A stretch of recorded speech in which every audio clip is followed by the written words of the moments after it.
بسم اللہ الرحمن الرحیم۔ السلام علیکم۔ ابن العربی فاؤنڈیشن میں خوش آمدید۔ اصطلاحات ابن العربی کے حوالے سے اپنی ایک نئی ویڈیو لے کر آپ کے سامنے حاضر ہیں۔ آج ہم دیکھیں گے کہ شیخ اکبر کے کلام میں اسم اعظم سے کیا مراد ہے، اور شیخ جب اسم اعظم کا نام لیتے ہیں تو اس سے وہ کس طرف اشارہ کرتے ہیں۔ تو سعاد الحکیم لکھتی ہیں کہ شیخ کے کلام میں اسم اعظم کا تصور دو طرح سے ہے۔ ایک تو وہ حقیقی اسم اعظم کہ جس کے بارے میں حدیث میں یہ آیا ہے کہ جب بندہ اس اسم سے اللہ کو پکارتا ہے تو اللہ اس کی دعا قبول کرتا ہے، اور دوسرا اسم اعظم کی دلالت، یعنی کہ چونکہ اللہ تعالیٰ کی ذات پر یہ تمام اسماء دلالت کرتے ہیں، اور شیخ اکبر کے نزدیک اس کائنات کے اسماء بھی حقیقت میں اسی کی جانب دلالت کرتے ہیں، تو پھر سب سے بڑا یا سب سے اعظم اسم کون ہے جو اس کی طرف دلالت کرتا ہے۔ تو سب سے پہلے دیکھتے ہیں کہ اسم اعظم کا وہ تصور کہ جو حدیث میں آیا ہے اس کے حوالے سے شیخ کیا فرماتے ہیں۔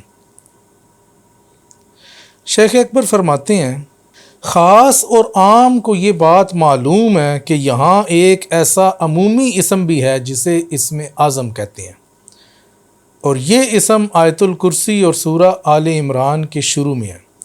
یہ فتوحات مکیہ جلد 2 صفحہ 300 پہ آپ نے یہ لکھا ہے۔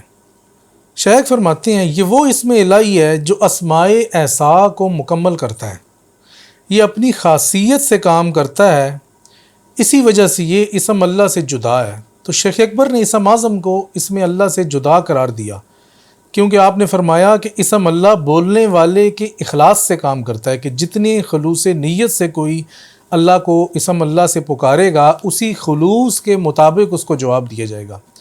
لیکن اسم اعظم کی بات یا اسم اعظم کا تعلق کچھ اور ہے، کہ جب اس اسم سے محض پکارا جائے گا تو اللہ تعالیٰ اس کا کام پورا کرے گا، اس کی دعا قبول کرے گا، کیونکہ وہ اسم اپنی خاصیت سے کام کر رہا ہے، نہ کہ کسی کے اخلاص سے یا کسی کی نیت سے۔ تو فتوحات مکیہ میں مزید اسی معنی کو لے کے آگے فرمایا، اللہ تعالیٰ نے اسماء حسنہ کی تعداد کے مطابق ہر جنت کے 100 درجات بنائے ہیں، اور اسم اعظم جو کہ چھپایا گیا ہے یہی وہ اسم ہے کہ جس سے حق تعالیٰ اس عالم سے جدا ہے۔ تو شیخ اکبر نے اللہ تعالیٰ کے 99 اسماء اور جنت کے 100 درجات کو لے کے بات کی ہے، تو فرمایا کہ اللہ تعالیٰ نے 100 درجات جنت کے بنائے، اسی طرح اس کے 99 اسماء ہیں جو سب پہ ظاہر ہیں، کہ جن کا حدیث میں بھی ذکر آیا، جن اسماء کے اوپر شیخ اکبر نے اپنی کتاب بھی لکھی، کشف المعنی عن سر اسماء اللہ الحسنی۔ لیکن فرمایا کہ ایک اسم اللہ نے چھپا دیا، کہ اس کے بارے میں نہیں بتایا کہ وہ اسم کیا ہے۔ تو شیخ نے فرمایا کہ وہی اسم اعظم ہے کہ جو چھپایا ہے، اور جب چھپایا تو 99 میں ایک ڈالیں 100 ہو گیا۔ کہتے ہیں اسی طرح حق تعالیٰ اس عالم سے جدا ہے، چھپا ہوا ہے، کہ جس طرح وہ اس کا وہ اعظم اسم چھپا ہوا ہے اسی طرح حق تعالیٰ چھپا ہوا ہے۔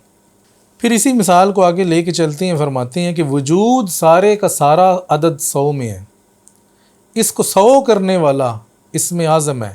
اسی طرح جنت کے بھی 100 درجات ہیں، جن کو 100 کرنے والا درجہ جنت کسیب ہے یا کسیب ہے، کہ جس میں دیدار کے علاوہ کوئی نعمت نہ ہوگی۔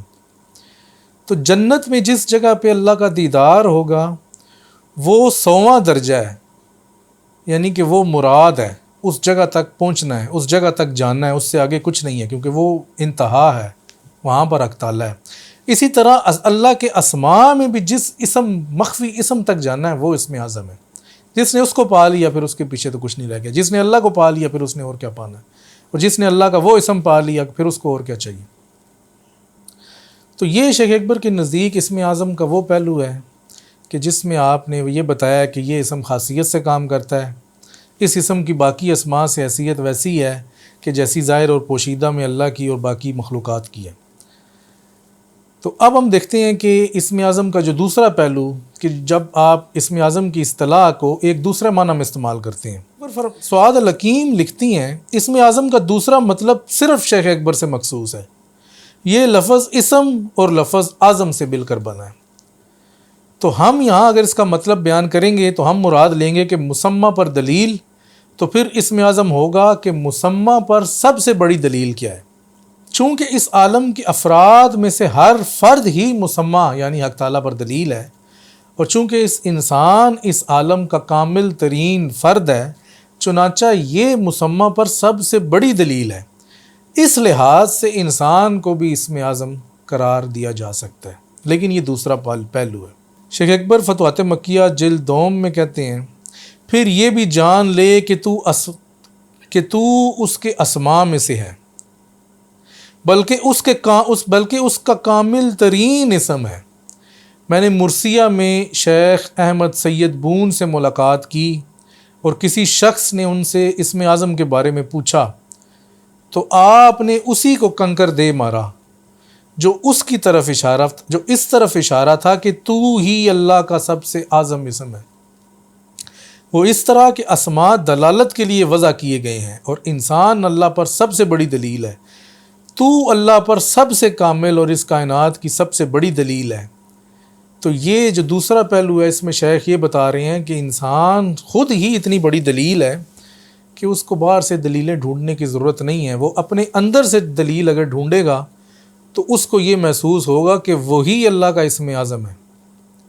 ایک لحاظ سے تو ہے بھی، یہ خلیفہ ہے، اس پوری کائنات میں تصرف ہے، لیکن حق تک رسائی کا جو اسم چونکہ وہ ذات پر دلالت کرتا ہے، تو اس تک رسائی کی جو نسبت بنتی ہے، اس نسبت میں انسان خود میں غور کرے گا تو اس کو پتہ چلے گا کہ من عرف نفسہ عرف ربہ، جس نے اپنے نفس کو پہچانا تو اس نے اپنے رب کو پہچانا۔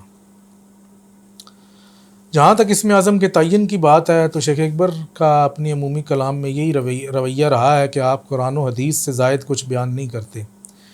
جن چیزوں کا قرآن میں صراحتاً ذکر آیا ہے ان کو کھل کر بیان کرتی ہیں، جن کی طرف اشارہ ہے اپنے کلام میں ان کی طرف اشارات سے ہی بات کرتے ہیں، الا یہ کہ اکا دکا اگر اللہ کی طرف سے ان کو اجازت مل جائے تو کھول بھی دیتے ہیں، لیکن وہ کھولنا بھی ایسا ہوتا ہے کہ عام عوام اس تک نہیں پہنچ سکتے۔ تو امید کرتے ہیں کہ ہماری آج کی اس ویڈیو میں آپ کو شیخ اکبر کے نزدیک اسم اعظم کا تصور اور اس کے دو معنوں کے حوالے سے کچھ نہ کچھ ضرور سمجھنے کا موقع ملا ہوگا۔ اپنی نئی کسی ویڈیو میں دوبارہ کسی نئی اصطلاح کے ساتھ آپ کے سامنے حاضر ہوں گے۔ اس وقت تک کے لیے اجازت دیجیے۔ السلام علیکم ورحمۃ اللہ وبرکاتہ۔